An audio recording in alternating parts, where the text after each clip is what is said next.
नमस्कार दोस्तों, आनंद परमार क्लासेस में मैं आपका स्वागत करता हूं।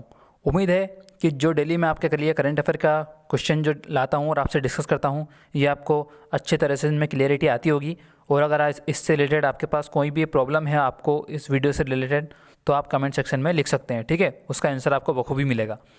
तो चलिए फिर शुरू करते हैं आज का पहला करंट अफेयर, जो कि क्रिकेट जगत से है। यानी कि इनमें से पूछा है क्वेश्चन में कि निम्न में से कौन सा अंतर्राष्ट्रीय क्रिकेट में 22,000 रन बनाने वाला पहले बल्लेबाज बन गए हैं। सॉरी, ये पहले बल्लेबाज नहीं बने हैं, ये यहाँ पे मिसप्रिंट हुआ क्वेश्चन में। इसमें पूछा है कि सबसे तेज बनाने वाले पहले बल्लेबाज कौन बन गए। तो सबसे तेज जो 22,000 रन बना दिए हैं वो बना दिए हैं महान क्रिकेटर भारत के कप्तान विराट कोहली ने, ठीक है। विराट कोहली ने ये कीर्तिमान हासिल किया है 22,000 रन बनाने का सबसे तेज। इन्होंने सचिन तेंदुलकर का भी रिकॉर्ड तोड़ दिया है, क्योंकि इन्होंने मात्र 462 पारियों में ही ये रिकॉर्ड हासिल कर लिया है, ठीक है। तो अगर 22,000 को आप 462 से डिवाइड करते हैं तो लगभग 47 के लगभग कुछ आता है। तो यानी कि 47 का एवरेज पर मैच इनका एवरेज रहा है। यहीं से आप इस बात का अंदाज़ा लगा सकते हैं कि कितने महान खिलाड़ियों में इनकी गिनती होने वाली है, ठीक है। तो ये इससे रिलेटेड न्यूज़ थी।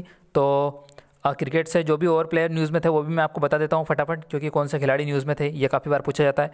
सबसे पहले तो शेन वॉटसन, जो कि ऑस्ट्रेलिया के क्रिकेट खिलाड़ी थे, इन्होंने संन्यास ले लिया है, ठीक है। धोनी और रैना, इन्होंने भी संन्यास ले लिया है। मार्लोल सैमुअल्स, ये वेस्ट इंडीज के खिलाड़ी हैं, इन्होंने भी क्रिकेट जगत से संन्यास ले लिया है। डीन जॉन्स एक ऑस्ट्रेलिया के महान खिलाड़ी थे, इनका देहांत हो गया था, ठीक है। और क्रिस गेल, जो अभी अभी आईपीएल में खेल रहे थे पंजाब की तरफ से, इन्होंने T20 में 1000 छक्के लगाने वाले पहले बल्लेबाज ये क्रिस गेल बन गए हैं। प्रवीण तांबे न्यूज़ में थे, क्योंकि ये CPL खेलने वाले पहले भारतीय खिलाड़ी बन गए हैं। CPL क्या होता है? कैरिबियन प्रीमियर लीग जो खेली जाती है, ठीक है।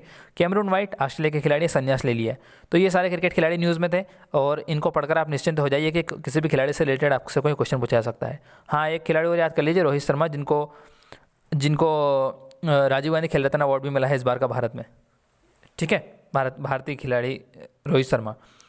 तो और अगर इन्फॉर्मेशन मैं आपको दूं क्रिकेट से रिलेटेड, तो ये दे सकता हूँ कि जो हमारी जो वीवो आईपीएल था, वीवो आईपीएल, तो ये वीवो कंपनी से इसकी स्पॉन्सरशिप छीन के किसको दे दी थी? ये दे दी थी वीवो से छीन के दे दी थी ड्रीम 11 को। इसलिए आपने इस बार सुना होगा आईपीएल ड्रीम 11 आईपीएल, ठीक है। तो इसका कारण यही है। और जिसके बाद हमारी एक ओप्पो कंपनी थी, ओप्पो कंपनी हमारी इंडियन जर्सी टीम की स्पॉन्सरशिप थी, उससे छीन के ये दे दी है बायजूस को। बायजूस जो एजुकेशनल एक प्लेटफॉर्म है, ये अब इसलिए आप इंडियन टीम के जर्सी पर पहले जो थे वो ओप्पो देखते थे, लेकिन अब यहाँ पे इनके ये जो चेस्ट होता है यहाँ पे जो बायजूस लिखा रहता है, ठीक है, क्योंकि ये बायजूस को मिल गई है इसकी स्पॉन्सरशिप। और अभी अभी इंडियन किट की जो स्पॉन्सरशिप है वो MPL को दी है। तो ये आप देख रहे हैं दाहिने साथ विराट कोहली के दाहिने जो सीने पे ये MPL का लोगो दिख रहा है आपको रेड कलर में, ठीक है। तो ये सब चीज़ें आपका फोकस रखने की ज़रूरत है। जब भी आप इन चीज़ों को देखें तो इन पर थोड़ा सा गौर कर लीजिएगा।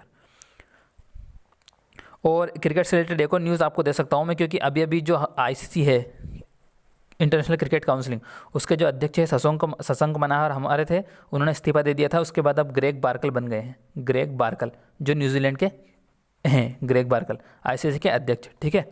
ये भी आप याद रख सकते हैं। चलते अगले क्वेश्चन पर। फीफा की नवीनतम रैंकिंग में भारत कौन से स्थान पर है? अभी अभी हाल ही में जो दिल्ली पुलिस के एग्ज़ाम हुए उनमें ये क्वेश्चन डायरेक्ट पूछा गया था, लेकिन क्योंकि 2 दिन पहले ही ये नवीनतम रैंकिंग आई है, तो उसमें पिछली बार की पूछी थी। तो पिछली बार में भारत की रैंक 108वीं थी। इस बार हम 4 पायदान ऊपर चढ़ गए हैं, तो हमारी जो रैंकिंग आ गई है वो 104 आ गई है। अब ये इस टाइप के क्वेश्चन ऐसे हैं जो आपको साल भर काम आने वाले हैं। यानी कि आपसे ये साल भर में कभी भी पूछा जा सकता है किसी भी एग्जाम में कि फीफा की नवीनतम रैंकिंग में भारत कौन से स्थान पर रहा। तो जब आपको पता है कि ये क्वेश्चन आपकी साल भर हेल्प करने वाला है, तो आप इसको इस तरह से याद करिए, जरा भी मक्कारी ना करते हुए, कि ये आपको याद रहे, ठीक है। क्योंकि अभी अभी जो दिल्ली पुलिस की एग्जाम हुई, जिसमें डायरेक्ट क्वेश्चन विश्व कप से भी पूछा गया कि इंग्लैंड ने जो विश्व कप का खिताब जीता वो किस टीम को हरा कर जीता। तो ऐसे डायरेक्ट क्वेश्चन आते हैं। बस ये होता है कि वो थोड़े काफ़ी टाइम के बाद आते हैं, तो आपको ऐसा लगता है कि करंट अफेयर थोड़ा टफ था, बल्कि करंट अफेयर टफ नहीं होता है। करंट अफेयर वही होता है जो आपने न्यूज़ में सुन रखा होता है, पर आप कितने फोकस से पढ़ रहे हैं ये आपके ऊपर डिपेंड करता है। अगला क्वेश्चन है, निम्न में से किस शब्द को कैम्ब्रिज डिक्शनरी ने वर्ड ऑफ द ईयर घोषित किया है? कैम्ब्रिज और ऑक्सफोर्ड कई बार वर्ड ऑफ द ईयर घोषित करती है वर्ड। तो इस बार ऑक्सफोर्ड तो खुद कंफ्यूज हो गई, ऑक्सफोर्ड डिक्शनरी, क्योंकि कई सारे वर्ड थे जो उनको लग रहा था कि बराबर की हकदार नहीं है word of the year declare करने में। तो इन्होंने कई सारे वर्ड को word of the year declare किया, जैसे कि इम्पीचमेंट डोनाल्ड ट्रंप पे लगा था, तो वो भी न्यूज़ में था। कोविड-19, पेंडेमिक और आइसोलेशन, सोशल डिस्टेंसिंग, सैनिटाइज़र, ये कई सारे वर्ड इस बार न्यूज़ में थे।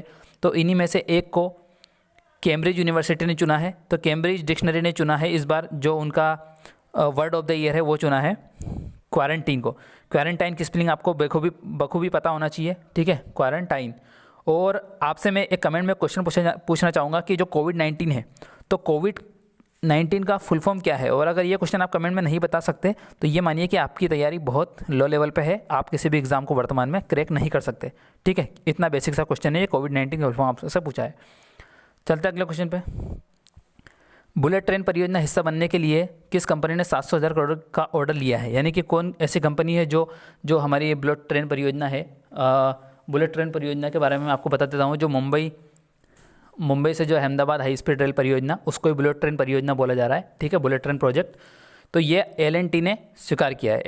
L&T थर्ड नंबर पे। L&T का फुल फॉर्म है लार्सन एंड टूब्रो। ये डेनमार्क के दो व्यक्ति थे जिन्होंने एक कंपनी शुरू की थी, ठीक है। तो लार्सन एंड टूब्रो। आपने L&T का ऐसा सिंबल भी देखा होगा कई बार, आपने जॉन डियर ट्रैक्टर या फिर कई सारी जो मशीनें होती हैं उस पर L&T का सिंबल देखा होगा। अभी तक गौर नहीं किया तो आप जाके गौर करना उस पर, ठीक है। लार्सन एंड टूब्रो इसका फुल फॉर्म है, ठीक है। इसका हेडक्वार्टर जो है वो मुंबई में है, लार्सन एंड टूब्रो का। और इसके जो CEO है वो एस सुब्रमण्यम, ठीक है। तो आप ये याद रख सकते हैं। निम्न में से किसने हाइपरसोनिक क्रूज मिसाइल ट्रिस्कॉन का परीक्षण किया है? ये मैं तो इसे ट्रिस्कॉन ही पढ़ रहा हूँ, बाकी पता नहीं इसका प्रोनाउंसिएशन क्या है, अभी आप ये याद रख लीजिए। तो ये किया है रूस ने किया है। ये रूस की राजधानी है मॉस्को। रूस के जो राष्ट्रपति है व्लादिमीर पुतिन है, और रूस के आपको प्रधानमंत्री भी याद होना चाहिए क्योंकि कई बार पूछा जाता है। तो प्रधानमंत्री दिमित्री मेदवेदेव, और रूबल यहाँ की करेंसी है, ठीक है।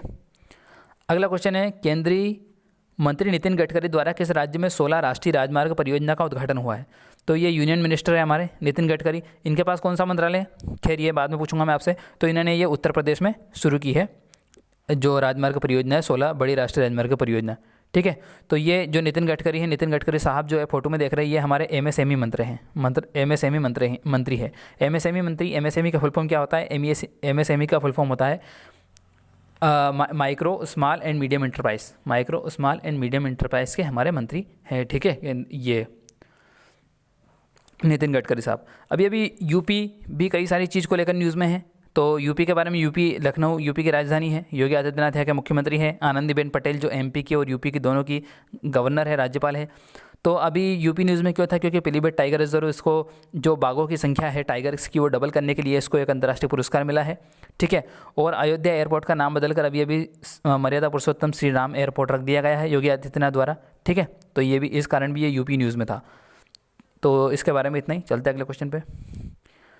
भारतीय IT उद्योग के जनक कहे जाने वाले का निधन हो गया, इनका नाम क्या था? बेसिकली ये पूछ रहा है भारतीय IT उद्योग के जनक, यानी कि ये बहुत मशहूर है। ये क्वेश्चन 100% आपकी एग्जाम में पूछा जाएगा अगर आप NTPC की तैयारी कर रहे हैं। तो इनका नाम था FC कोहली। इनका पूरा नाम है फ़कीर चंद्र कोहली, ठीक है। इन्होंने ही ये फर्स्ट CEO थे TCS कंपनी के, और इन्होंने ही TCS कंपनी शुरू की थी। TCS कंपनी आप जानते हैं भारत की सबसे बड़ी कंपनियों में से एक है। TCS बहुत नामी कंपनी है, लगभग 4 लाख से ज़्यादा कर्मचारी इसमें काम करते हैं, ठीक है। तो ये आप याद रख सकते हैं TCS। तो उनका नाम क्या है? FC कोहली, ठीक है। अब ये था करंट अफेयर का वीडियो।